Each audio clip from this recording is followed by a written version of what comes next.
ওয়ালাইকুম রহমতুল্লাহ। আমি মোহাম্মদ আবিদ। ইনশাআল্লাহ আজকে আপনাদের সামনে স্ট্রাকচার মেকানিক্স এর গুরুত্বপূর্ণ একটা ম্যাথ নিয়ে আলোচনা করব।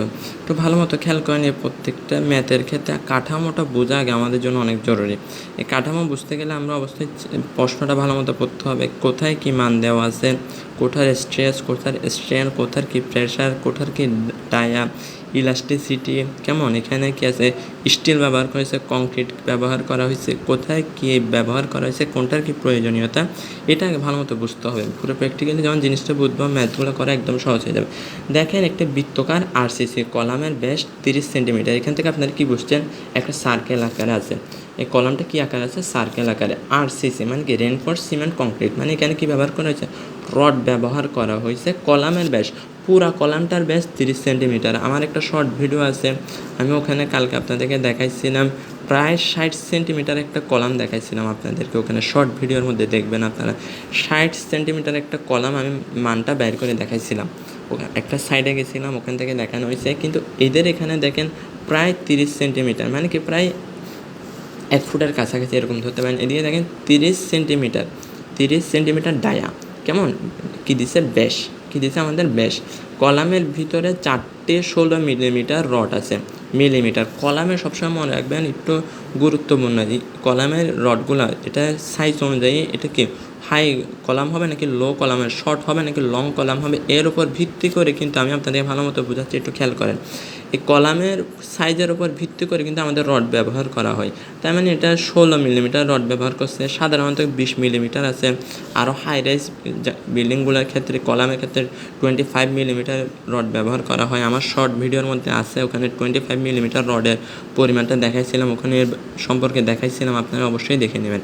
কলামের ভিতরে 4টে 16 মিলিমিটার রড, একটা দুইটা তিনটা চারটা, কত মিলিমিটার ভাই, 16 মিলিমিটার। কয়টা ভাই, 16 মিলিমিটার, কেমন 60 মিলিমিটার রড ব্যবহার করা হয়েছে।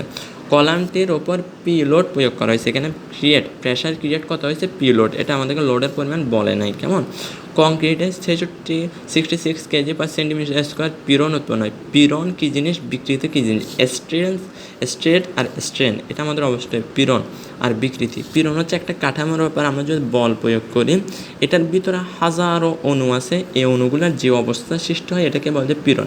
একটা বস্তুর উপর আমি বল ক্রিয়া করছি, এই দেখেন ক্রিয়া করার ফলে এখানে কাগজের ভিতরে অনেক অণু আছে, এই অণুগুলোর যে অবস্থা সৃষ্টি হয়েছে এটা বলে পীড়ন।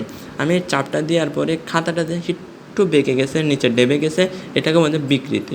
স্ট্রেন, স্ট্রেস আর স্ট্রেন, পীড়ন আর বিকৃতি, এগুলো ভালো মতো বোঝার জিনিস।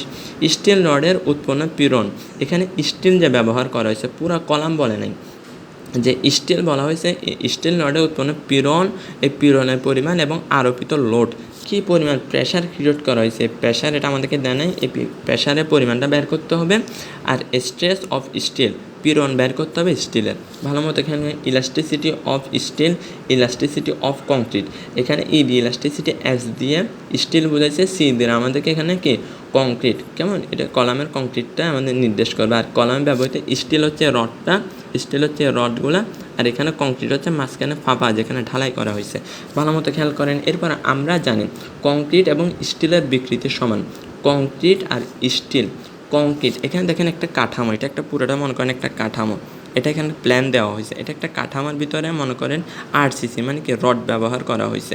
এটা এতবার একটা কাঠামো ধরলে মনে করেন এখানে রড ব্যবহার করা হয়েছে, কলামের ভিতরে রড ব্যবহার করেছে। কলামের ভিতরে কলামটা বেঁকে যাইলে এটা মনে করেন এটা ভেঙে যাচ্ছে, ক্র্যাক আসছে, ক্র্যাক আসলে যদি ভেঙে যায়, এখানের মধ্যে যে পরিমাণ কংক্রিট আছে কংক্রিটটাও ভেঙে পড়বে, ভিতরে যে রড ব্যবহার করছে রডও ভেঙে পড়বে।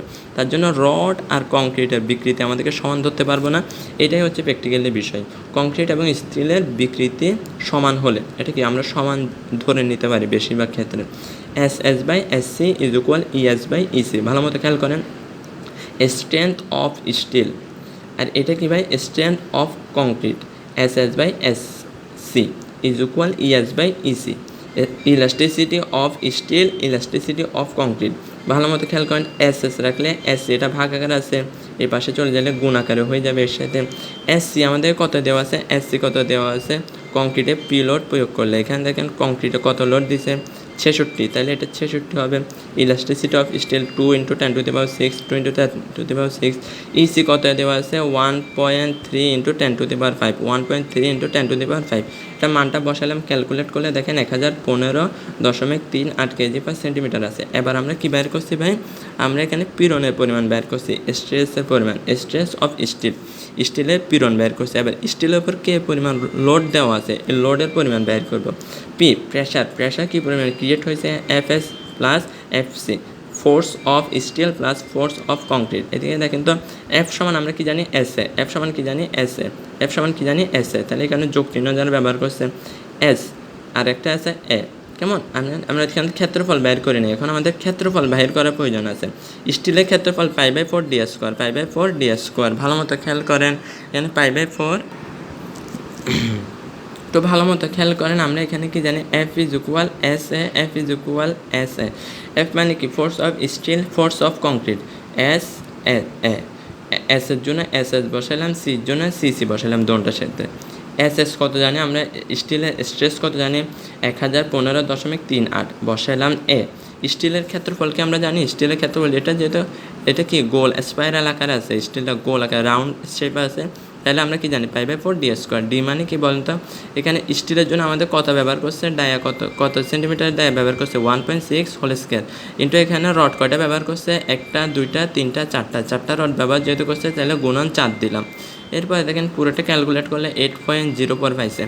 এরপরে পুরাটার আমরা কি কলাম সহ স্টিল সহ এটার ক্ষেত্রফল বের করবো π/4 d²। এটা তাহলে এটা ব্যাস কত আছে আমাদের 30 হোল স্কয়ার হয়েছে। π/4 d² মান কত 706.5। এখন এই পুরো কলাম থেকে আমরা যদি এই স্টিলগুলো বাদ দিই, রডগুলো বাদ দিই, তাহলে আমরা কংক্রিটের পরিমাণ পাই যাব। ভালো মতো খেয়াল করেন, এটা কিন্তু অবশ্যই করতে হবে নিচেরটা। এস ইজ ইকুয়াল পুরাটার পরিমাণ থেকে আমরা কিসের পরিমাণ, রেইনফোর্সমেন্ট মানে কি রডের পরিমাণটা বিয়োগ করলে কি হবে 698.46, 698.46। বুঝছেন এটা, তাহলে আমরা স্টিলের ক্ষেত্রফল এটা পাইছি, কংক্রিটের ক্ষেত্রফল এটা পাইছি। তাহলে এখানে দেখেন স্টিলের জন্য ক্ষেত্রফলটা বসালাম, কংক্রিটের জন্য ক্ষেত্রফল বসালাম এসসি। স্টিলের ক্ষেত্রে কত পরিমাণ লোড প্রয়োগ করছে বলতো, স্ট্রেস অফ কংক্রিটের ক্ষেত্রে কত প্রয়োগ করছে 66 কেজি, 66 বসালাম। এই চারটা ক্যালকুলেট করলে কেজিতে পাইছি, কেজিকে আমরা 1000 দিয়ে ভাগ করলে কি টনে পাবো, মানে কত 54.26 টন। বুঝে আসছে? সবাই একটু ভালো মতো খেয়াল করেন, একটু বুঝে পড়েন, না বুঝলে কমেন্টে জানান। সবার সুস্থতা কামনা করি। আসসালামু আলাইকুম রহমতুল্লাহ।